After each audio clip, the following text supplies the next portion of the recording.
إن الحمد لله نحمده ونستعينه ونستغفره ونعوذ بالله من شرور أنفسنا ومن سيئات أعمالنا من يهده الله فلا مضل له ومن يضلل فلا هادي له وأشهد أن لا إله إلا الله وحده لا شريك له وأشهد أن محمدًا عبده ورسوله يا أيها الذين آمنوا اتقوا الله حق تقاته ولا تموتن إلا وأنتم مسلمون يا أيها الناس اتقوا ربكم الذي خلقكم من نفس واحدة وخلق منها زوجها وبث منهما رجالا كثيرا ونساء واتقوا الله الذي تساءلون به والأرحام إن الله كان عليكم رقيبا يا أيها الذين آمنوا اتقوا الله وقولوا قولا سديدا يصلح لكم أعمالكم ويغفر لكم ذنوبكم ومن يطع الله ورسوله فقد فاز فوزا عظيما أما بعد فإن خير الحديث كتاب الله وخير الهدي هدي محمد صلى الله عليه وسلم وشر الأمور محدثاتها وكل محدثة بدعة وكل بدعة ضلالة وكل ضلالة في النار أعوذ بالله من الشيطان الرجيم بسم الله الرحمن الرحيم قاف والقرآن المجيد بل عجبوا أن جاءهم منذر منهم فقال الكافرون هذا شيء عجيب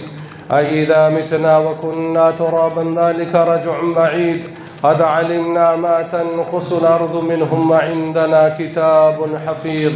بل كذبوا بالحق لما جاءهم فهم في أمر مريج أفلم ينظروا إلى السماء فوقهم كيف بنيناها وزيناها وما لها من فروج والأرض مددناها وألقينا فيها رواسي وأنبتنا فيها من كل زوج بهيج تبصرة وذكرى لكل عبد منيب ونزلنا من السماء ماء مباركا فأنبتنا به جنات وحب الحصيد والنخل باسقات لها طلع نضيد رزقا للعباد وأحيينا به بلدة ميتا كذلك الخروج كذبت قبلهم قوم نوح وأصحاب الرس وثمود وعاد وفرعون وإخوان لوط وأصحاب الأيكة وقوم تبع كل كذب الرسل فحق وعيد أفعينا بالخلق الأول بل هم في لبس من خلق جديد وقال تعالى أعوذ بالله من الشيطان الرجيم إن الله يأمر بالعدل والإحسان وإيتاء ذي القربى وينهى عن الفحشاء والمنكر والبغي يعظكم لعلكم تذكرون جو لوگ پیچھے بیٹھے ہیں ٹیک لگا کر کے اگر مجبوری نہ ہو تو آگے آ جائیں جتنے آگے رہیں گے اتنا ہی زیادہ اجر و ثواب ہے اور ماشاءاللہ آپ لوگ پہلے آئے ہیں بعد میں جو لوگ آئیں گے ان کو ظاہر سی بات ہے آپ لوگوں کی گردنیں پھلانگنی پڑیں گی پہلی صفوں کو مکمل کیجئے اور ماشاءاللہ ہمارے ائمہ خطبہ حضرات آپ لوگوں کو بار بار نصیحت بھی کرتے ہیں کہ پہلی صفوں کو مکمل کیجئے نماز میں بھی جمعہ کے خطبوں میں بھی اسلامی بھائیوں اللہ تعالیٰ کی تعریف اس کی بڑائی اس کی عبادت ہر حال میں ہمیں کرنی چاہیے اس کی دی ہوئی نعمتوں پر اس کا شکر ادا کرتے رہنا چاہیے درود و سلام نازل ہو آخری نبی محمد عربی صلی اللہ علیہ وسلم پر جن کے ذریعے اللہ تعالیٰ نے ہمیں اور آپ کو قرآن و حدیث اور کتاب و سنت کی شکل میں ہدایت نصیب فرمایا آج کے خطبے کا موضوع احسان کی فضیلت احسان کی اہمیت احسان کے دنیا اور آخرت میں فائدے اور وقت ملا تو احسان کے کچھ نمونے کہ احسان آدمی کو کیسے کرنا چاہیے اور کس طریقے کے لوگ اس دنیا میں گزرے ہیں اور آج بھی پائے جاتے ہیں جو احسان کا حق ادا کرتے ہیں۔ یہ احسان ایک ایسا عمل ہے کہ آپ یہ سمجھ لیجئے کہ یہ برائی کی ضد ہے، کسی کے ساتھ احسان کرنا اور کسی کے ساتھ برا کرنا، دونوں الگ الگ چیزیں ہیں۔ احسان یہ برائی کی ضد ہے، اس کے خلاف ہے، اور یہ بہت بڑا نیکی کا کام ہے، بلکہ علماء نے اس کو عبادت کی قسموں میں سے قسم شمار کیا ہے، عبادت کی قسموں میں سے، بلکہ یہ عبادت کی روح اور جان ہے۔ احسان یہ عبادت کی روح اور جان ہے، یہ وہ عمل ہے جس کے ذریعے ایک انسان اپنے رب کی قربت، اس کی نزدیکی اور اس کی رضا اور خوشنودی کو حاصل کرتا ہے۔ یہ ایک ایسا عمل ہے کہ اگر سماج کے لوگ طے کر لیں کہ آج کے بعد ہم سب کے ساتھ احسان کریں گے، تو سماج میں پیار، محبت، الفت، بھائی چارے کا ماحول ہوگا، اور شریعت کو، اسلامی شریعت کو یہ چیز مطلوب ہے۔ اسلامی شریعت کا یہی ڈیمانڈ ہے کہ مسلمان دنیا میں چاہے جہاں رہے، جس بھی معاشرے میں رہے، وہ لوگوں کے ساتھ احسان ہی کرے، لوگوں کے ساتھ برا سلوک اور برا معاملہ نہ کرے، خواہ وہ جن کے ساتھ احسان کر رہا ہو اس کے اپنے دینی بھائی ہوں، یا وہ لوگ ہوں جن کا ان کے دین سے رشتہ اور ناطہ نہیں ہے، کسی اور دین دھرم سے تعلق ہے، مگر وہ انسانی سماج میں رہتے ہیں، تو ایسی صورت میں ان کے ساتھ آدمی کو احسان کرنا چاہیے۔ لفظ احسان ہی سے آپ کو اندازہ ہو گیا ہوگا، اس لیے کہ یہ لفظ ایسا معروف اور مشہور اور کثرت سے استعمال ہونے والا سماج میں لفظ ہے کہ اس کا مطلب آپ سمجھ گئے ہوں گے، لوگوں کی ہر طرح کی مدد کرنے کا نام یہ احسان ہے، ہر طرح کی مدد کرنے کا نام احسان ہے۔ ویسے بھی یہ عربی زبان کے لفظ حسن سے نکلا ہوا ہے۔ حسن کا معنی آپ جانتے ہیں، ہر خوبصورت چیز،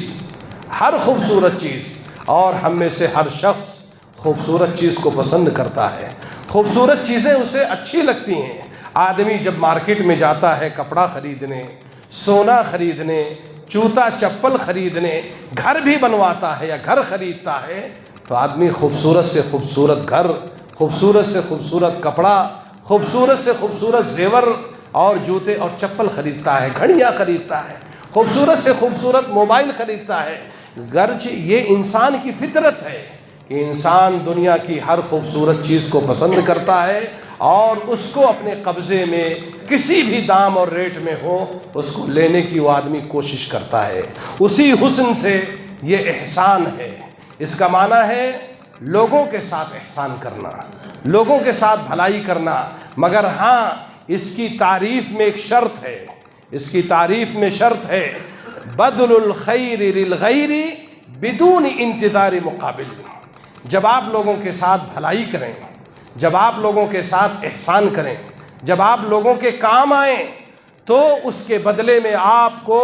کسی چیز کا انتظار نہ رہے کہ آج میں ان کے ساتھ احسان کر رہا ہوں تو یہ مجھے اس کے بدلے میں میرے ساتھ احسان کریں گے، آج ان کے ساتھ میں بھلائی کر رہا ہوں تو اس کے بدلے میں مجھے اس کا کوئی چیز ریٹرن ملے گا، واپس ملے گا۔ نہیں، احسان کی خوبی یہ ہے بذل الخیر للغیر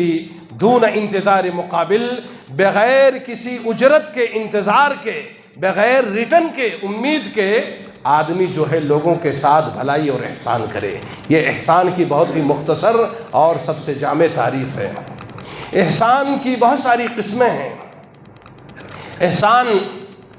کا سب سے پہلے یہ دیکھ لیجئے کہ احسان کے بارے میں قرآن و حدیث میں اللہ اس کے رسول صلی اللہ علیہ وسلم کا حکم کیا ہے۔ احسان ایک ایسا عمل ہے، جیسا کہ میں نے آپ سے کہا کہ اللہ اس کے رسول صلی اللہ علیہ وسلم نے احسان کرنے کا قرآن میں، اور پیارے نبی جناب محمد عربی صلی اللہ علیہ وسلم نے اپنی بہت ساری احادیث میں اس کا حکم دیا ہے۔ چنانچہ اللہ تعالیٰ نے قرآن مجید میں ارشاد فرمایا، ان اللہ یأمر بالعدل والاحسان، اللہ تعالیٰ تم لوگوں کو عدل کرنے کا حکم دیتا ہے۔ عدل کسے کہتے ہیں؟ جس کا جو حق ہے وہ اسے ملنا چاہیے، جس کا جو حق ہے اسے اس کو ملنا چاہیے، اسی کا نام جو ہے وہ عدل ہے، اور اس کے اپوزٹ جو ہے وہ ظلم ہے۔ ظلم کسے کہتے ہیں؟ کہ جس کا جو حق ہے اس کو نہ دے کر کے کسی اور کو دے دیا جائے، اسی کا نام ظلم ہے۔ آگے اللہ تعالیٰ نے ارشاد فرمایا والاحسان، اللہ رب العالمین تمہیں لوگوں کے ساتھ احسان کرنے کا حکم دیتا ہے۔ اسی طرح قرآن مجید میں اللہ رب العالمین نے ایک دوسری جگہ ارشاد فرمایا وَأَحْسِنُوا وَأَحْسِنُوا إِنَّ اللَّهَ يُحِبُّ الْمُحْسِنِينَ، اے لوگو احسان کیا کرو، اے لوگو بھلائی کیا کرو، اس لیے کہ اللہ رب العالمین احسان اور بھلائی کرنے والوں کو پسند کرتا ہے۔ قرآن میں ایک تیسری آیت میں اللہ نے ارشاد فرمایا وَبِالْوَالِدَيْنِ إِحْسَانًا وَذِي الْقُرْبَى وَالْيَتَامَى وَالْمَسَاكِينِ وَقُولُوا لِلنَّاسِ حُسْنًا، والدین کے ساتھ بھی اچھا سلوک کرو، اور صرف والدین کے ساتھ نہیں، وَذِي الْقُرْبَى، تمہارے جو قریبی رشتہ دار ہیں، سماج میں جو یتیم ہیں جن کے ماں باپ فوت ہو گئے ہیں، مساکین جو سماج میں مسکین لوگ ہیں، وَقُولُوا لِلنَّاسِ حُسْنًا، اور جب بھی لوگوں سے گفتگو کرو، جب بھی لوگوں سے کوئی بات چیت کرو تو بھلی بات کرو، اچھی بات کرو۔ اس آیت کی تفسیر میں اور اس سے پہلی آیتوں کو علماء نے ملا کر کے کہا ہے گویا اسلام نے نہ صرف یہ کہ عمل میں، کردار میں احسان کرنے کا حکم دیا ہے بلکہ گفتگو میں بھی۔ آپ مثال کے طور پر احسان کر رہے ہیں، مگر آپ کی زبان اتنی گندی ہے، آپ کی زبان اتنی بدبودار ہے کہ جب آپ زبان کھولتے ہیں تو صرف اور صرف اس سے گالیاں نکلتی ہیں، صرف اور صرف اس سے گندے اور ناپاک اور ناجائز الفاظ نکلتے ہیں، تو یہ میرے بھائیوں آپ کے کردار کے خلاف ہے۔ آپ جس طرح اپنے ہاتھ کے ذریعے، اپنے پاؤں کے ذریعے اور دیگر اعضاء جوارح کے ذریعے انسانوں کے ساتھ احسان کرتے ہیں، ویسے زبان کے ساتھ بھی احسان کریے، زبان کے ذریعے بھی احسان کیجیے۔ وَقُولُوا لِلنَّاسِ حُسْنًا، لوگوں سے جب بھی بات کرو، کوئی بات کہو تو بہترین بات کہو، اچھی بات کہو، جائز بات کہو، ایسی بات کہو کہ جس سے ان کو کوئی تکلیف نہ پہنچے۔ تو میرے بھائیوں، قرآن اور حدیث میں اور بھی بہت ساری آیتیں ہیں۔ پیارے نبی جناب محمد عربی صلی اللہ علیہ وسلم نے بھی لوگوں کو ایک دوسرے کے ساتھ احسان کرنے کا حکم دیا ہے، ایک دوسرے کے ساتھ بھلائی کرنے کا حکم دیا ہے۔ آئیے سب سے پہلے میں آپ کو بتاؤں کہ احسان کی قسمیں کتنی ہیں، احسان کتنے طرح کا ہوتا ہے۔ احسان بنیادی طور پر 3 قسم کا ہوتا ہے۔ سب سے پہلی قسم، ایک انسان کا اپنے رب کے ساتھ احسان ہونا چاہیے۔ رب کے ساتھ احسان کا مطلب یہ ہے کہ وہ اپنے رب کی عبادت کرے اور ایسے ہی عبادت کرے جیسے اس رب کی عبادت کرنے کا اسے حکم دیا گیا ہے پیارے نبی جناب محمد عربی صلی اللہ علیہ وسلم کی سنت کے مطابق۔ اور یہ دین کا انتہائی اعلیٰ مرتبہ ہے، اس لیے کہ بخاری میں وہ حدیث ہے، پیارے نبی جناب محمد عربی صلی اللہ علیہ وسلم نے سے حضرت جبریل علیہ السلام نے جب پوچھا تھا احسان کسے کہتے ہیں، احسان کی تعریف کیا ہے، تو پیارے نبی جناب محمد عربی صلی اللہ علیہ وسلم نے کہا تھا ان تعبد اللہ کأنک تراہ، ان تعبد اللہ کأنک تراہ، اللہ تعالیٰ کی عبادت ایسے کرو گویا تم اس کو دیکھ رہے ہو۔ اور اگر یہ تصور نہ ہو، یہ خیال نہ ہو کہ میں اپنے رب کو دیکھ رہا ہوں، تو یہ تصور اور خیال ہونا چاہیے کہ میرا رب مجھے میری عبادت کو دیکھ رہا ہے۔ اس سے فائدہ یہ ہوگا کہ جب آپ رکوع کریں گے، سجدہ کریں گے، دعائیں پڑھیں گے، اذکار پڑھیں گے، تو آپ کا دل حاضر ہوگا، آپ کا دماغ حاضر ہوگا، آپ کا جسم جو ہے وہ دائیں بائیں جھکے گا نہیں، آپ کا سر آسمان کی طرف نہیں اٹھے گا، بلکہ آپ اللہ تعالیٰ کی عبادت انتہائی خشوع اور خضوع کے ساتھ کریں گے۔ یہ اللہ تعالیٰ کے ساتھ احسان کا مطلب ہے۔ اس لیے احسان کی سب سے پہلی قسم اور سب سے اعلیٰ قسم یہ ہے کہ ہم لوگ اپنے رب کے ساتھ احسان کریں، یعنی ہمارے رب کے ساتھ جو تعلق ہے ہم اور آپ اس میں محسن رہیں، اس کی عبادت بھی کریں اور اس کی عبادت ایسے کریں جیسے اللہ تعالیٰ نے اور اس کے رسول صلی اللہ علیہ وسلم نے عبادت کرنے کا حکم دیا ہے۔ اور جب ہم عبادت کریں تو اس عبادت میں ہم مخلص ہوں، ریاکاری نہ ہو، مکاری نہ ہو، دکھاوا نہ ہو۔ اگر ریاکاری آ گئی، اگر مکاری آ گئی تو ایسی صورت میں آپ محسن نہیں ہوں گے، ایسی صورت میں آپ کا تعلق آپ کے رب کے ساتھ اچھائی اور بھلائی پر مبنی نہیں ہوگا۔ تو یہ پہلی قسم ہے۔ اور دوسری قسم احسان کی یہ ہے کہ ایک بندہ جو اپنے دوسرے بھائی کے ساتھ کرتا ہے، ایک انسان جو دوسرے انسان کے ساتھ بھلائی کا معاملہ کرتا ہے، یہ احسان کی دوسری قسم ہے، اور یہ بھی بہت اعلیٰ ترین چیز ہے۔ اور خاص طور پر اپنے مسلمان بھائیوں کے ساتھ میں تو ہمارا معاملہ انتہائی اعلیٰ ہونا چاہیے، جیسا کہ پیارے نبی جناب محمد عربی صلی اللہ علیہ وسلم نے ارشاد فرمایا، المؤمن للمؤمن کالبنیان یشد بعضہ بعضا، ایک مومن دوسرے مومن کے لیے ایک عمارت کی طرح ہے، ایک بلڈنگ کی طرح ہے، ایک دیوار کی طرح ہے، جس کا ایک حصہ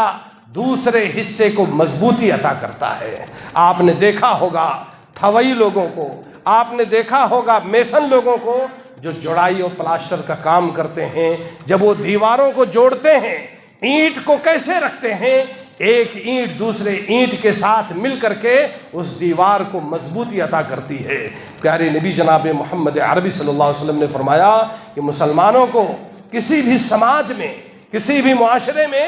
ایسے رہنا چاہیے جیسے ایک عمارت ہوتی ہے کہ ایک حصہ عمارت کا دوسرے حصے کو مضبوطی عطا کرتا ہے۔ اس کا مطلب یہ ہے کہ اگر عمارت کا ایک حصہ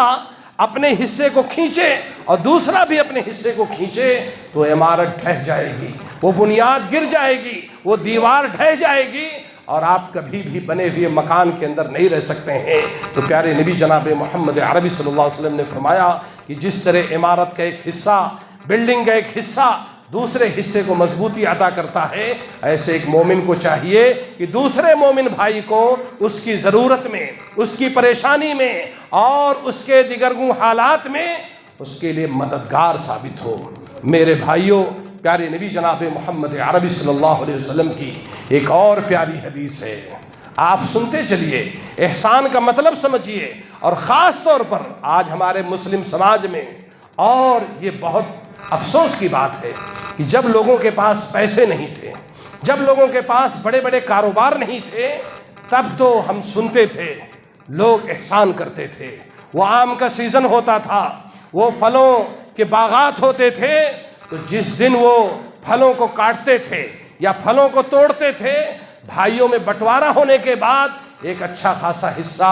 سماج کے جو غریب ہوتے تے، جو رشتہ دار ہوتے تھے، بوریوں میں، ٹوکریوں میں پیک کر کے لوگ پہنچایا کرتے تھے۔ ان کے پاس روپیہ اور پیسہ نہیں تھا، لیکن جب سے لوگ کاروبار کرنے لگے، ان کے پاس نوٹ آنے لگا، ان کے پاس ڈالر آنے لگا، اور یہ پیسہ ان کی آنکھوں کے سامنے چلنے لگا،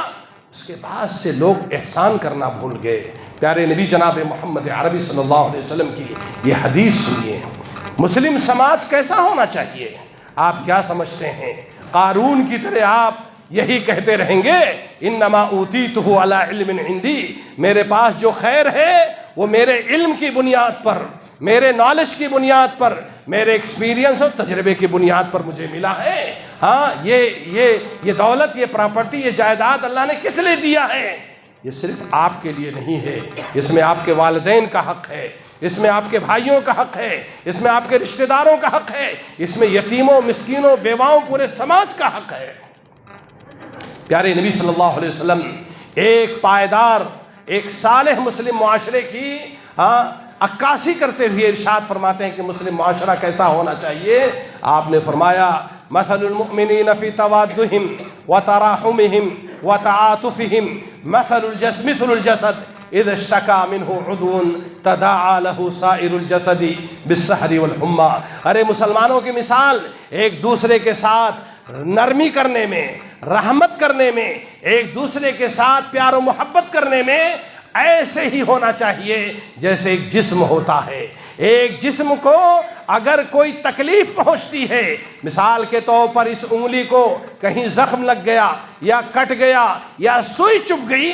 تو یہ نہیں کہ خالی اس انگلی کو تکلیف ہوتی ہے یا انگلی کے اسپور کو تکلیف ہوتی ہے، پورے جسم کو تکلیف ہوتی ہے۔ ہاں، وہ انگلی اگر تڑپ رہی ہے نا تو پورا جسم تڑپ رہا ہے۔ آدمی رات بھر سو نہیں سکتا، اگر اسے بخار ہے،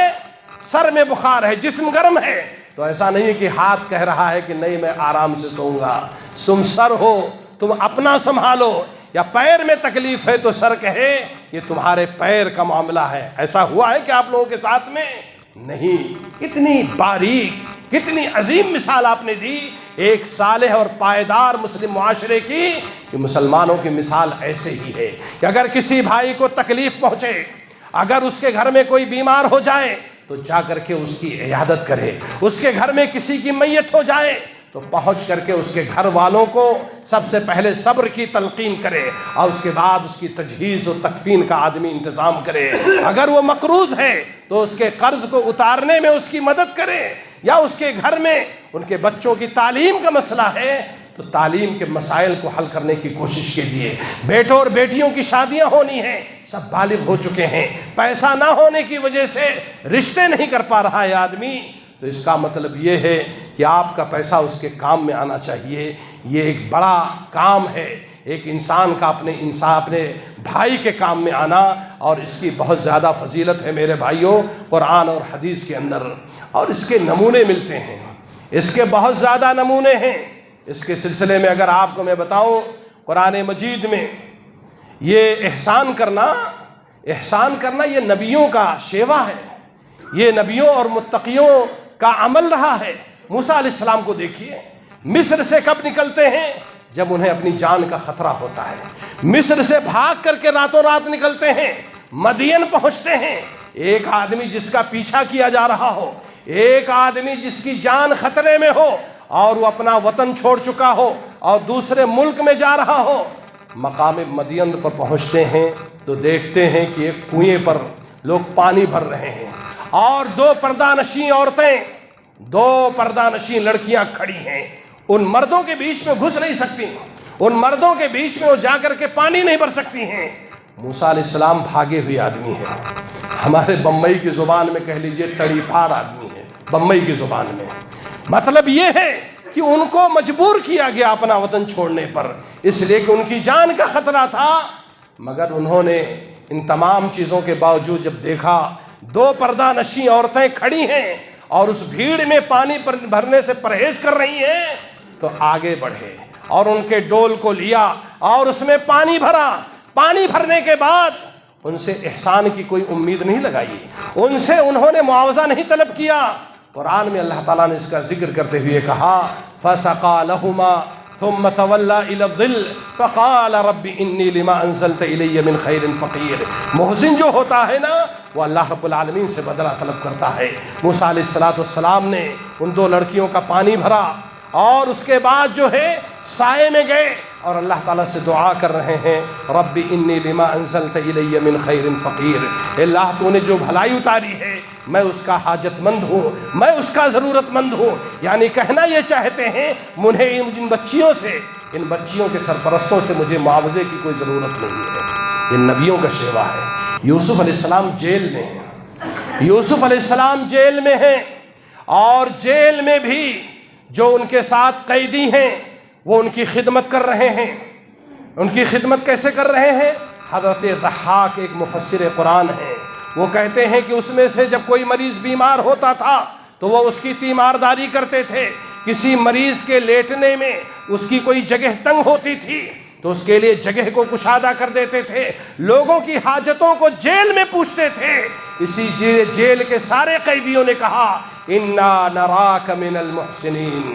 اے یوسف ہم لوگ آپ کو دیکھ رہے ہیں, آپ محسنوں میں سے ہو, بھلائی کرنے والوں میں سے ہو. جیل کا یہ حال ہے جہاں پر نفسی کا عالم ہوتا ہے, لیکن وہاں پر وہ قیدیوں کے ساتھ احسان کا معاملہ کرتے ہیں. اور جب جیل سے باہر آتے ہیں اور اللہ تعالیٰ نے ان کو جو خواب دکھایا تھا کہ مصر کے بادشاہ بنائے جائیں گے, مصر کے بادشاہ بنتے ہیں. اور ان کے بھائی اپنے والد کے کہنے پر جب اناج اور غلے لینے کے لیے آتے ہیں مصر میں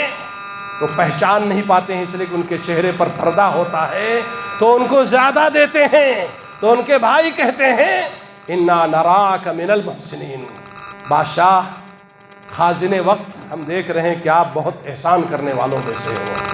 بھائی نہیں جانتے کہ ہمارا بھائی ہے یہ, لیکن یوسف علیہ السلام لوگوں کے ساتھ احسان کرتے ہیں. کہنے کا مطلب یہ ہے احسان کرنا یہ نبیوں کا شیوا ہے، یہ نبیوں کی صفات میں سے ہے، یہ انبیاء اور رسل کے اعمال میں سے ہے۔ ہمارے نبی صلی اللہ علیہ وسلم کے بارے میں کیا پوچھنا، ہمارے نبی صلی اللہ علیہ وسلم تو محسنین کے سردار ہیں، محسنین کے سردار ہیں، آپ ان کے رئیس ہیں، آپ صلی اللہ علیہ وسلم کا کیا پوچھنا۔ اسی لیے ام المومنین خدیجہ رضی اللہ تعالی عنہا کو جب آ کر کے آپ صلی اللہ علیہ وسلم نے پہلی وحی کے بارے میں بتایا کہ میرے پاس اس طریقے کا ایک مخلوق آئی تھی اور اس نے مجھ سے کہا پڑھو، تو میں نے کہا پڑھنا نہیں جانتا، پھر اس نے کہا پڑھو تو میں نے کہا میں پڑھنا نہیں جانتا، پھر اس نے تیسری بار مجھے زور سے دبا کر کے کہا اقرأ بسم ربک الذی خلق خلق الانسان من علق۔ آپ صلی اللہ علیہ وسلم گھبرا گئے، اس لیے کہ اس مخلوق کو آپ نے اس سے پہلے نہ تو دیکھا تھا نہ اس کے بارے میں سنا تھا، اور اس بے موسم میں بھی آپ صلی اللہ علیہ وسلم کو پسینے بہنے لگے اور گھبرائے ہوئی حالت میں گھر میں داخل ہوئے۔ نیک بیوی ایسی ہونی چاہیے، بیوی ایسی ہونی چاہیے کہ شوہر کے اوپر اگر پریشانی آئے، اس کے اوپر دیگر کو حالات آئیں تو اس کا ساتھ چھوڑ کر کے میکے نہ بھگ جائے کہ تمہارے اوپر پریشانی آئی ہے، ہمارا تم سے اس سے رشتہ نہیں ہوا تھا۔ نہیں، بیوی وہ ہے جو مصیبت کے وقت کام آئے۔ حضرت خدیجہ رضی اللہ تعالی عنہا نے یہ نہیں کہا تم کو کون بولا تھا غار حرا میں جانے کے لیے، میں تم کو منع کرتی تھی نہ مت جاؤ پہاڑ اور جنگل میں، تم وہاں کیوں چلے گئے، رہا ہوگا کوئی سانپ بچھو۔ نہیں، نیک بیوی نے کیا کہا، واللہ لا یخزیک اللہ ابدا، واللہ لا یخزیک اللہ ابدا، اللہ آپ کو کبھی رسوا نہیں کرے گا، اللہ کی قسم۔ کیوں؟ انک لتصل الرحم وتصدق الحدیث وتحمل الکل وتکسب المعدوم وتقری الضیف وتعین علی نوائب الحق۔ اللہ آپ کو رسوا کیسے کرے گا؟ آپ پریشان کیوں ہوتے ہیں؟ آپ ٹینشن کیوں لیتے ہیں؟ آپ تو صلہ رحمی کرتے ہیں، رشتوں کو جوڑ کر کے رکھتے ہیں، آپ ہمیشہ سچ بوجھتے ہیں، لوگوں کا بوجھ اٹھاتے ہیں، محتاجوں کے لیے کما کر کے آپ دیکھتے ہیں۔ گھر میں کوئی مہمان آ جائے تو ساتھ بکریوں کا دودھ پلا دیتے ہیں۔ آپ تو حق کے معاملے میں لوگوں کی مدد کرتے ہیں، آپ کیوں ٹینشن لیتے ہیں؟ جی ہاں، اسی لیے پیارے نبی جناب محمد عربی صلی اللہ علیہ وسلم کے پاس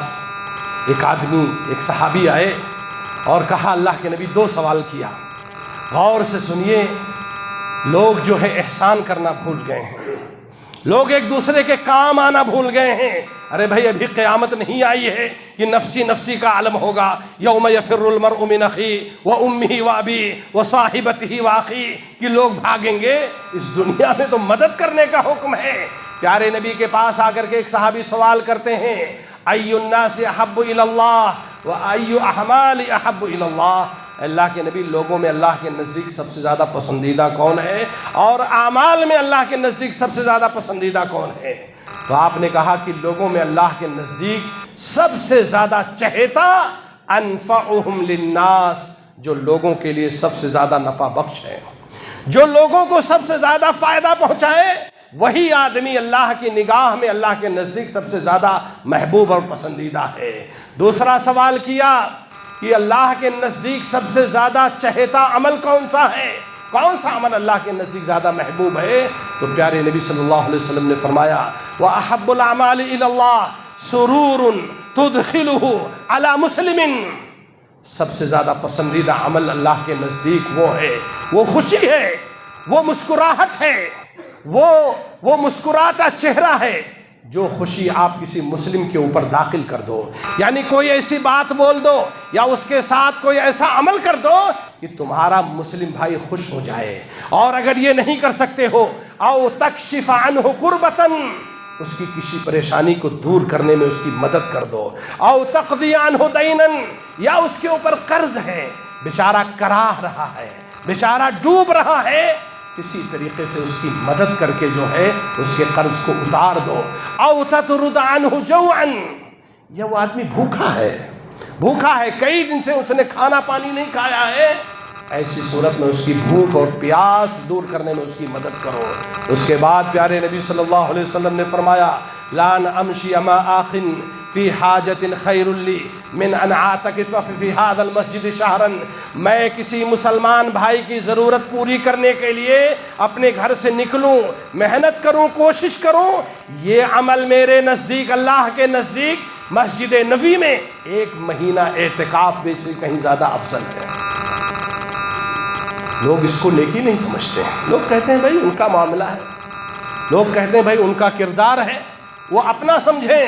ارے پیارے نبی نے ایک دوسری حدیث کے اندر ارشاد فرمایا، من نفس عن مؤمن کربۃ من کرب الدنیا نفس اللہ عنہ کربۃ من کرب یوم القیامہ، جو کوئی مسلمان کسی دوسرے مسلمان بھائی کے کام آتا ہے، اس کی کسی دنیاوی پریشانی میں اس کی مدد کر کے اس کی پریشانی کو دور کرتا ہے، تو اللہ تعالیٰ قیامت کے دن اس کی ایک پریشانی کو ضرور دور کرے گا۔ وَمَن يَسَّرَ عَلَى مُعْسِرٍ يَسَّرَ اللَّهُ عَلَيْهِ فِي الْآخِرَةِ، اور جو کسی مسلمان تنگ دست پر آسانی کرتا ہے دنیا کے اندر، تو اللہ تعالیٰ قیامت کے دن اس کے ساتھ آسانی کرے گا۔ وَاللَّهُ فِي عَوْنِ الْعَبْدِ مَا كَانَ الْعَبْدُ فِي عَوْنِ أَخِيهِ، کتنی بڑی بات کہی پیارے نبی نے کہ وہ آدمی جو اپنے بھائی کی مدد میں ہوتا ہے تو اللہ رب العالمین بھی اس انسان کی مدد میں رہتا ہے۔ یعنی اگر ہم اور آپ یہ چاہتے ہیں کہ اللہ تعالی ہماری ہمیشہ مدد کرے، ہمارے کاروبار میں، ہماری بیماری میں، ہمارے معاملات میں، تو آپ کسی مسلمان کی مدد کرتے رہیے، بھلے سفارش کے ذریعے، بھلے شورس کے ذریعے، کسی طرح بھی، تو اللہ تعالیٰ آپ کی مدد کرتا رہے گا۔ اور یہ طریقہ صرف پیارے نبی صلی اللہ علیہ وسلم کا نہیں تھا۔ اللہ کے نبی صلی اللہ علیہ وسلم کے بارے میں آتا ہے کہ مدینہ منورہ کی ایک لونڈی آپ کا ہاتھ پکڑتی تھی اور پکڑ کر کے لے جاتی تھی دور تک اور کہتی تھی میری بکری کا دودھ دودھ دیجئے، میری یہ ضرورت پوری کر دیجئے۔ پیارے نبی جو امام المرسلین ہیں، جو متقیوں کے سردار ہیں، آپ کے بعد کوئی نبی آنے والا نہیں ہے، آپ اس لونڈی کے ساتھ چلے جاتے تھے، چلو بھائی تمہاری مدد کر دیتے ہیں۔ ابو بکر صدیق رضی اللہ عنہ کے بارے میں آتا ہے کہ جو کمزور لوگ رہتے تھے سماج میں، اپنی بکریوں کا دودھ نہیں دو پاتے تھے، ان کے گھر جا کر کے ان کی بکریوں کا دودھ دو دیتے تھے۔ عمر بن خطاب رضی اللہ تعالیٰ عنہ جو بوڑھی عورتیں تھیں ان کی مدد کیا کرتے تھے۔ یہ کردار تھا، یہ کردار تھا، یہ کردار آج کا ہے۔ ارے بھائی کچھ نہیں کر سکتے، کوئی مریض آدمی جیسے بہت سے ہوتے ہیں، بچے باہر رہتے ہیں یا کسی کے بچے نہیں ہوتے ہیں، صرف بچیاں ہوتی ہیں، شادی ہو جاتی ہے، اپنے شوہروں کے ساتھ دوسرے شہر دوسرے ملک میں وہ شفٹ ہو جاتی ہیں، اب وہ بیچارے تکلیف میں ہیں، آپ صبح شام ان کی تیمارداری بھی کیجئے اور ان سے پوچھتے رہیے آپ کو پھل کی ضرورت ہے، آپ کو راشن کی ضرورت ہے، آپ کو دوا کی ضرورت ہے۔ آپ کے پاس تو ماشاءاللہ 4 ویلر گاڑی بھی ہے، آپ کے پاس تو 2 ویلر گاڑی بھی ہے، آپ اس پر ان کا سامان لا کر کے دے دیجئے۔ آپ لاکھوں کا صدقہ نہیں کر سکتے ہیں، آپ یہی نیکی کیجئے، یہ احسان ہے میرے بھائیوں۔ ابھی میں نے دیکھا ایک سعودی نوجوان کو، وہ کیا کرتا ہے، چپس لیتا ہے، بسکٹ لیتا ہے، کھانے کا پیکٹ لیتا ہے، اور ریگستان سے جو سڑکیں گزرتی ہیں وہاں جاتا ہے، اور جو 1-2 کلومیٹر اندر ریگستان میں جو شیفرڈ لوگ ہیں، جو اونٹ چراتے ہیں، بکریاں چراتے ہیں، دھوپ میں بیچارے پریشان حال رہتے ہیں، کھانے کا سامان، اس نے نیکی کرنے کا ایک راستہ نکالا، اس نے ڈرون خریدا، ڈرون خریدا، اور اس میں وہ کھانے کا سامان، پینے کا سامان، جوس اور دودھ باندھ کر کے وہ ڈرون کے ذریعے 1-2 کلومیٹر تک ریگستان میں پہنچا کر کے، اور اس کے بعد وہ ان کی خدمت کر رہا ہے۔ احسان کرنے کا یہ طریقہ ہے، آپ بھی ڈھونڈ نکالیے احسان کرنے کا طریقہ۔ میں نے اس سفر میں دیکھا، اس سے پہلے بھی دیکھا، لیکن اب یہ معاملہ زیادہ ہو چکا ہے، شاید ہی کوئی مسجد ہو بلاد حرمین شریفین کی، شاید ہی کوئی مسجد ہو، چاہے روڈ پر ہو چاہے آبادی میں ہو، آپ کو اگر زیادہ نہیں تو 10-20 کارٹون ہمیشہ پانی ملے گا آپ کو فریج کا پانی یہ رکھ پینا ہے، وہ ٹھنڈا پانی پینا ہے فریج میں رکھا ہوا ہے، آپ کو نارمل پانی پینا ہے باکس میں رکھا ہوا ہے۔ میں نے کچھ سعودیوں کو دیکھا جو بیچارے تنخواہ پر کام کرتے ہیں، 2,500-3,000 ہزار ریال، تو 2,500-3,000 ہزار ریال ہمارے ہاں بھی ویسے جیسے 2,500-3,000 ہزار روپیہ کھانے پینے کا ہوتا ہے، مگر اپنے والدین کی طرف سے احسان کی نیت سے کسی بقالے پر، کسی جنرل اسٹور پر جاتے ہیں اور 1 کارٹون پانی لاتے ہیں اور مسجد کے گیٹ پر لا کر کے رکھ دیتے ہیں کہ ابھی نمازی نکلیں گے، 1 بوتل لے کر کے جائیں گے۔ یہ احسان ہے، آپ احسان کیجئے لوگوں کے ساتھ میں، آپ بھلائی کا معاملہ کیجئے۔ سعودی عرب کا ایک چھوٹا سا ٹاؤن ہے جس کا نام زلفی ہے، جو خالص ریگستان میں ہے، ایک دم ریگستان میں علاقہ پایا جاتا ہے۔ کسی زمانے میں وہ کویت اور عراق کے حاجیوں کی گزرگاہ ہوا کرتا تھا۔ زلفی کے لوگ بڑے ہی ماشاءاللہ، زلفی اور حائل کے لوگوں کے بارے میں مشہور ہے، یہ لوگ بڑے ہی سخی اور فیاض ہوتے ہیں۔ میں گزرا وہاں سے اور ابھی اس کی ویڈیو بھی کسی نے بنا کر کے ڈالا، دیکھا ایک آدمی نے اپنے گھر کے باہر پانی کا، فلٹر پانی کا پورا سسٹم لگا کر کے رکھا ہے۔ آپ کو مٹکے کا پانی پینا ہے، مٹکا بھی رکھا ہوا ہے۔ آپ کو فریجر کا پانی پینا ہے، فریجر پانی رکھا ہوا ہے۔ آپ کو نارمل پانی پینا ہے، اس کا بھی سسٹم لگا ہے۔ آپ کو جرکین میں، گیلن میں بھر کر کے اپنے گھر لے جانا ہے فلٹر پانی، وہ بھی لگا ہوا ہے۔ اور اس کے بغل میں اس آدمی نے ایک خیمہ بنا کر کے رکھا ہے، اللہ کی قسم 600-700 روپیہ کلو والا کھجور اس میں رکھا ہوا ہے کہ جس کو یہاں آرام کر کے کھجور کھا کر کے پانی پینا ہے وہ اس خیمے میں بیٹھ کر کے پی لے۔ حائل میں تو یہ چیز جگہ بجے ہے۔ کویت میں ہم لوگ ایک مرتبہ گئے، مسجد سے نکلے جمعہ کے دن، تو وہاں کویت کے لوگ اپنے گھر کے باہر ٹھنڈیوں میں مجلس لگاتے ہیں، کرسیاں لگی رہتی ہیں، 2-4 ان کے نوکر چاکر ہوتے ہیں، قہوہ اور چائے پلا رہے۔ ہم لوگ بھی گئے، بیٹھ گئے، کوئی آبجیکشن نہیں، اہلاً وسہلاً مرحبا، آؤ تشریف لاؤ، واحسنوا، نیکی کرتے رہو بھائی۔ جمعہ کا دن ہے، لوگ نکل رہے ہیں نا۔ میں نے ایک آدمی کو دیکھا، ہینڈی کیپ ہے اور اپنی گاڑی میں ٹھنڈا پانی لایا ہے 48 کے ٹمپریچر میں، اور اپنے ڈرائیور سے کہہ رہا ہے کہ یہ نمازیوں کے اوپر بانٹ دو۔ یہ نیکی کرنے کا وہ نام ہے۔ آپ کہیں گے مولوی صاحب یہ چھوٹ نیکی کل بیان کرو، تو کوئی بڑی نیکی بیان کیجئے تو ہم لوگ کر لیں گے۔ ارے کر کے تو دکھائیے پہلے، ہو سکتا ہے لوگ کرتے ہو، ماشاءاللہ رمضان میں آپ لوگ کرتے ہیں۔ مسجد نبوی میں نے اس بار دیکھا اور لوگوں نے بتایا کہ ڈیلی کچھ لوگ ہیں جو لاتے ہیں، کئی میٹر کا دسترخوان بچھا دیتے ہیں اور اس پر جو ہے کھجور بچھا دیتے ہیں،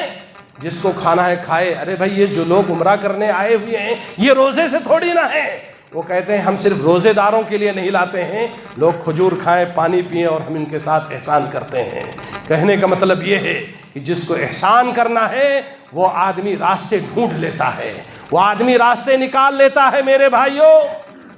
میں آپ سے عرض کر رہا تھا کہ آپ ہو سکتا ہے یہ کہیں کہ مولوی صاحب یہ تو چھوٹی چھوٹی باتیں ہیں، میں آپ کو بڑی بات کی طرف لے چلتا ہوں۔ ابھی لیٹسٹ نیوز میں نے پڑھی، سعودی عرب میں گروپ آف کمپنیز العجلان، جس کے مالک اور ڈائریکٹر فہد بن عبدالعزیز العجلان نے اتنا بڑا نیکی کا کام کیا ہے، جو نیکی کا کام ہمارے ہاں آج کے سماج میں وہ تصور سے باہر ہے۔ ان کے 85 چچا زاد بھائی تھے، کتنے؟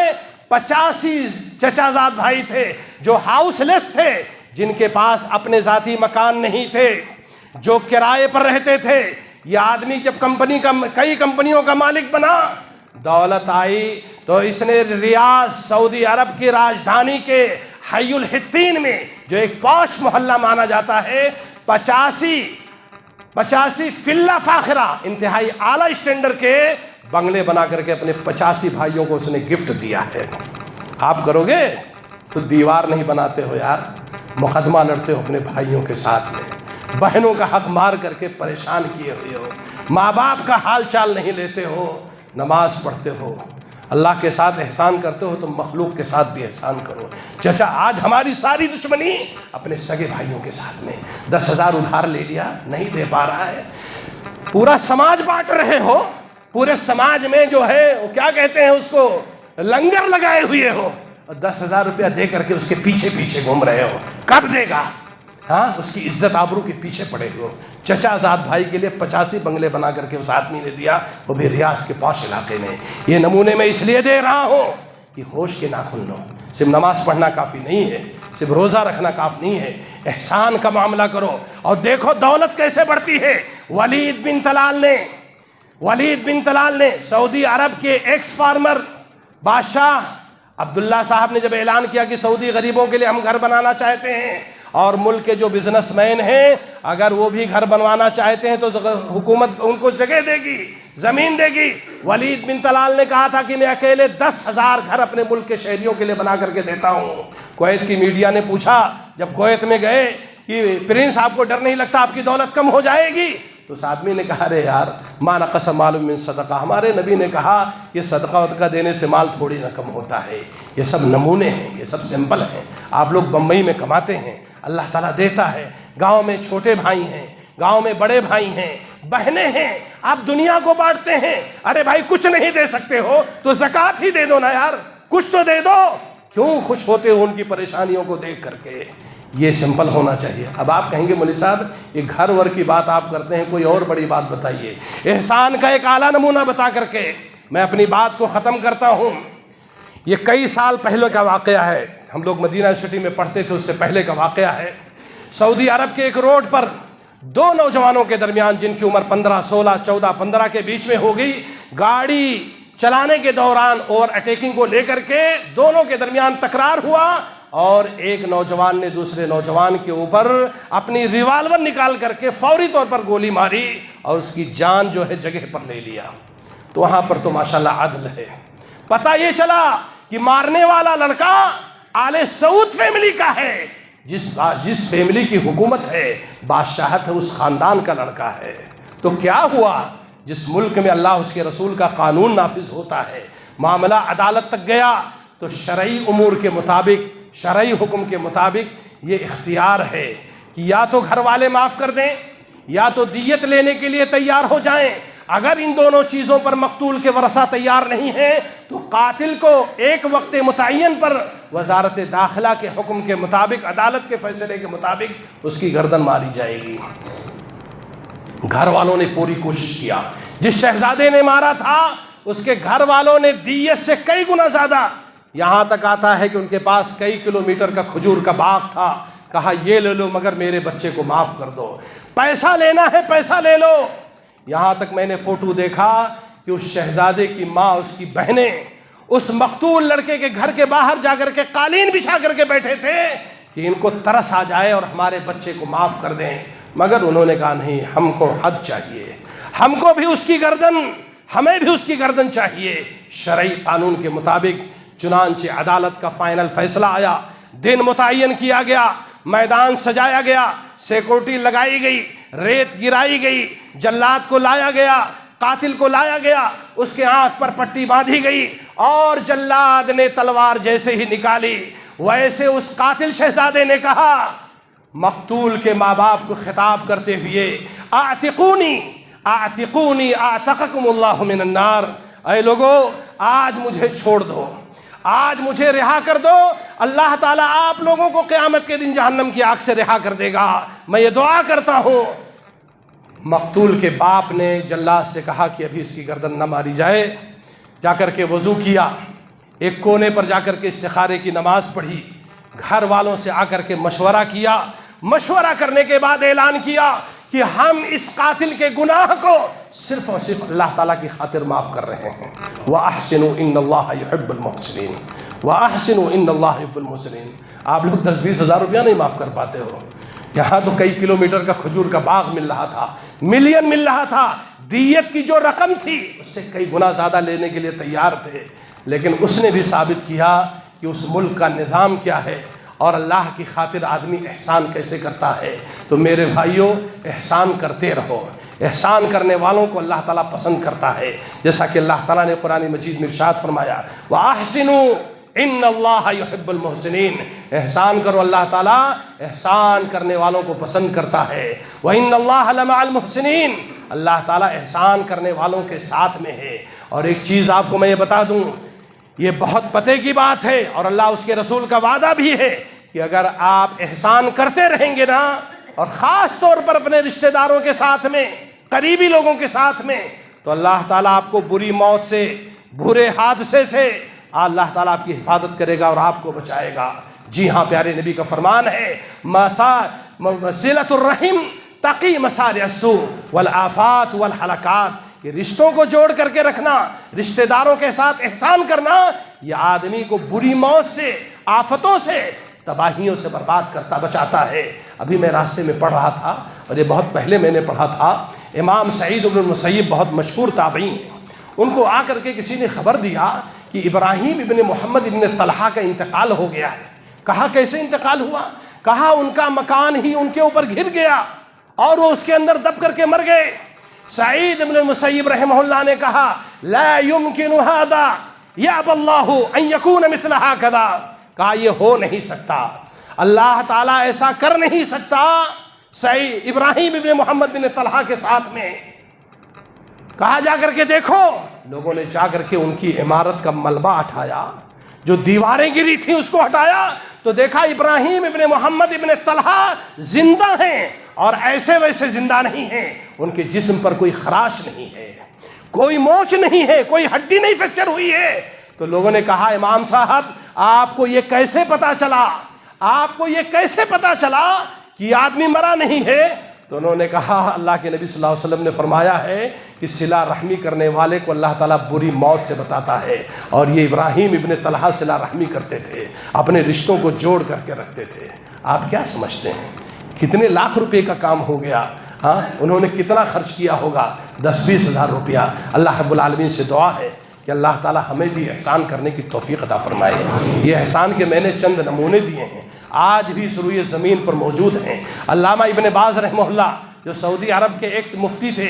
آپ کو شاید معلوم نہیں ہے، ان کی جو 1,00,000 1.5 لاکھ 2 لاکھ تنخواہ تھی نا، وہ خالی دوپہر اور شام کے دسترخوان میں گزر جاتی تھی، اور روڈ پر جو میونسپلٹی کے کلینر صاف کرتے تھے روڈ، وہ آ کر کے ان کے مہمان ہوتے تھے۔ وَأَحْسِنُوا إِنَّ اللَّهَ يُحِبُّ الْمُحْسِنِينَ۔ اللہ تعالیٰ ہمیں بھی بھلائی کرنے کی توفیق عطا فرمائے۔